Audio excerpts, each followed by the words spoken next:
Well, I got another package today, and as of right now, I think I got everything I'm going to need. I think we're good to go.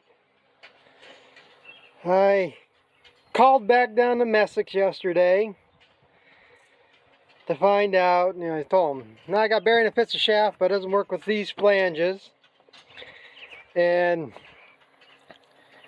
comes up with the same thing. If you look on there on parts online, they have like 5 different breakdowns on serial numbers for a K130 baler.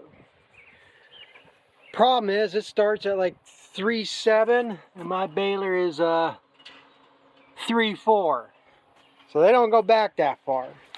This baler I bought new in '94, so whether Krone's not updating them in the system or they're still on books or whatever, I don't know. But anyway, the guy I talked to, Eddie, on Friday when I ordered the bearing, we were talking there, and he said, and I thought it was the other way around, but he said M&W made the balers for Krone back then, and I thought Krone made M&W's baler. But either way, I don't know if this is an M&W baler in Krone colors, or this is a Krone baler built by M&W to Krone specifications. I know back then both balers were almost identical. I mean, chamber, drives, everything was identical. So I don't know just what scenario it is. But anyway, it's the same thing. He couldn't look up the number either. So the guy I talked to yesterday, Rob, so he called Germany, got a hold of somebody over there in Krone, and I guess they actually had to go back into the archives to get the part, serial, and everything for this baler. And he called me back. They sent him a copy. He emailed me a copy. So now I got a copy list of the parts for this baler.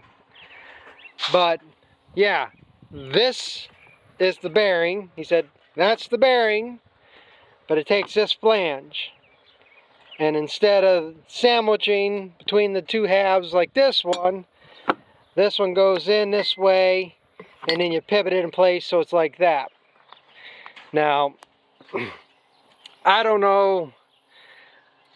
I'm just speculating here. I'm assuming that this is what Krone switched to, and maybe they just never put a note in the parts list or whatever, because it's the same thing with this bearing here, that this had the stamped steel flanges when I bought the baler, but about 3 years later the dealer said that there was an update for this one under warranty.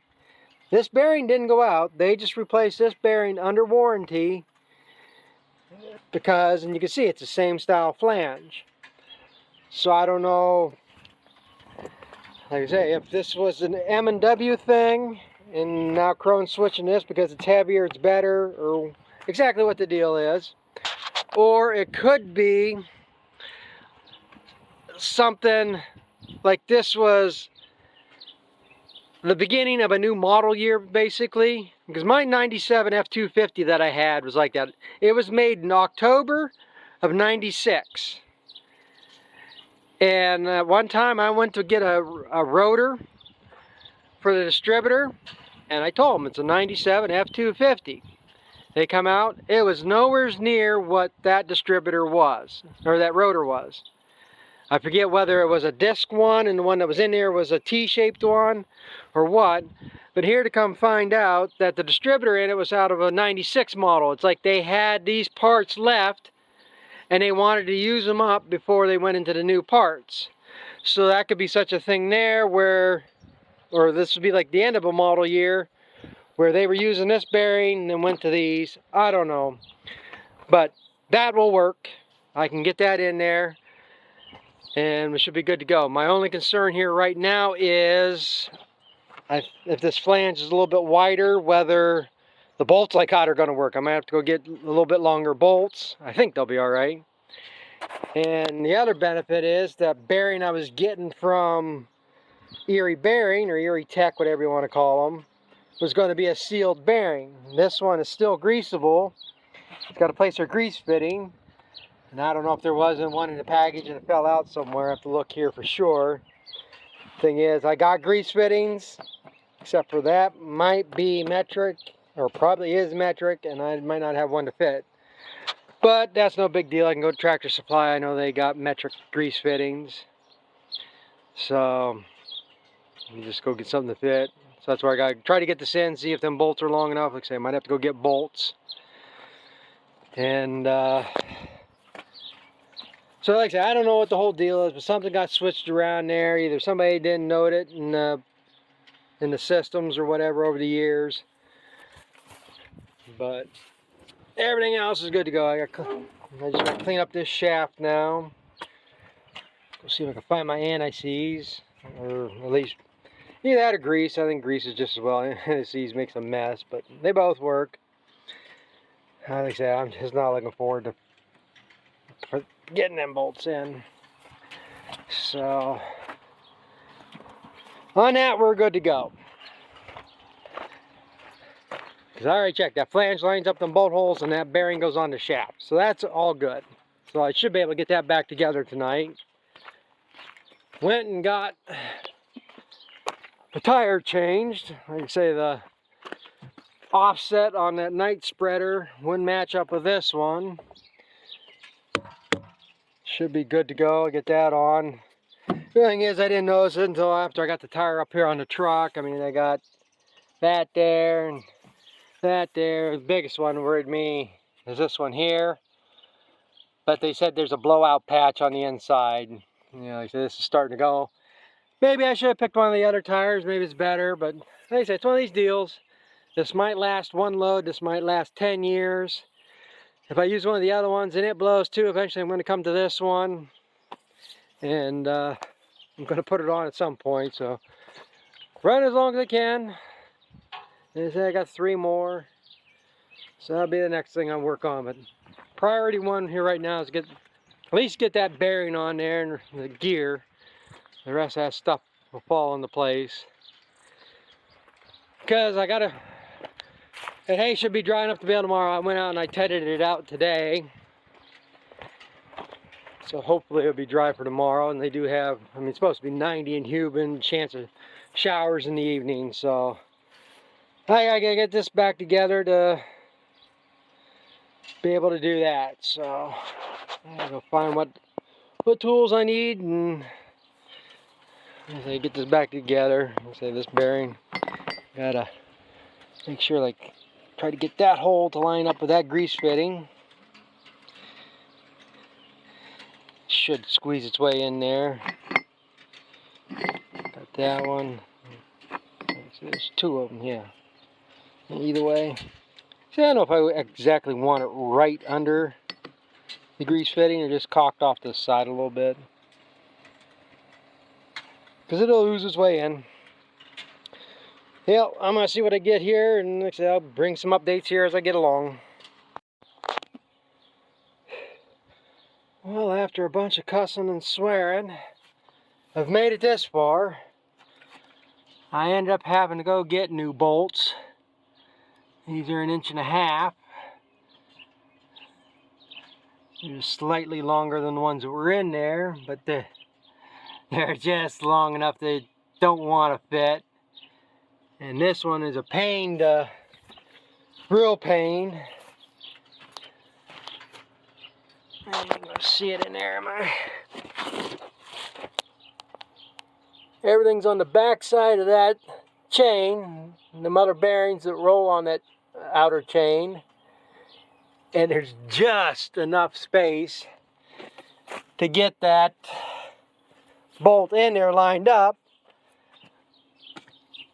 But you're using the 2 fingers like this and trying to wiggle it in. And there's no room to get your hand in this one, so what I ended up doing, this is actually the string from a cat food bag.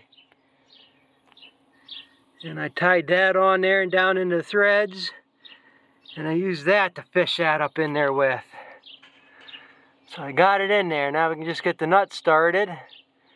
Then I got to tap this back just a little bit more. while I'm tightening up these bolts, and that bearing should be good to go. Just gotta get the sprocket on, chain on, but the fun ain't over with yet on these bolts. Like I say, I really need a second person here, because it's gonna be hard to get a wrench to sit on the inside and being lock nuts. But I'll work at it, I'll eventually get it, but I'm going to go back at this. Like I say, there's still going to be some more cussing and swearing, but at least I got that far, and I hope I got the right size grease fitting. I did have some metric grease fittings, 10mm, but they're too big. So I ended up, when I was over there, I got 8mm. They should fit. It's either 10, 8, or 6, and the 6 looked way too small for that, so I guess getting closer to be able to run tomorrow. Well, as I say, I'm going to pause it here because I'm going to be swearing here yet. Yep, it's in. All I got to do now is, I got to take my third hand off here. Had to rig this up to hold the wrench so it stays on the bolt head. Just something to get some pressure on it.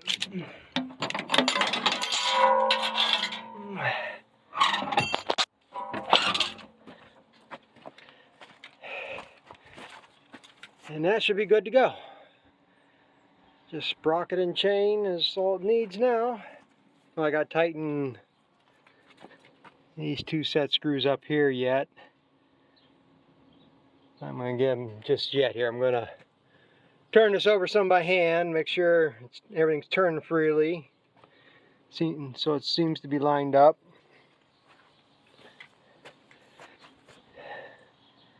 And then we should be good to go. Yeah, the gear went on easier than I thought. But that's where it's going to be. Some bolts are just a little bit longer. I'm almost touching that flange, and if I go much more, these bolts might rub. It's going to be close, but that's where it was before, flush with the end of that shaft. So we should be good. I say, and in order to get the bolts, I had to go with 1/2-inch bolts, standard bolts, and not metric, because I couldn't find nothing the right length. And because that flange is a little bit longer, and these lock nuts are a little bit longer. That's why I had to go with a little longer bolt. I mean, it's not much longer. The ones that were in there were like 1 1/4 inches. These 1.5 inches, but... And I say I get this set screw in, and I'm going to go shorten my chain up. And then it should be ready to rock and roll. Well, we'll see if this thing's going to run now. Wish I could have got a little more footage of putting it together, but it's just too hot to monkey, and it's just miserable trying to fish all that stuff in there. And like I say, I try to make kid-friendly videos, but I'm not getting to that point, not caring if I do, but still, like I say, respect everybody else's.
good to go.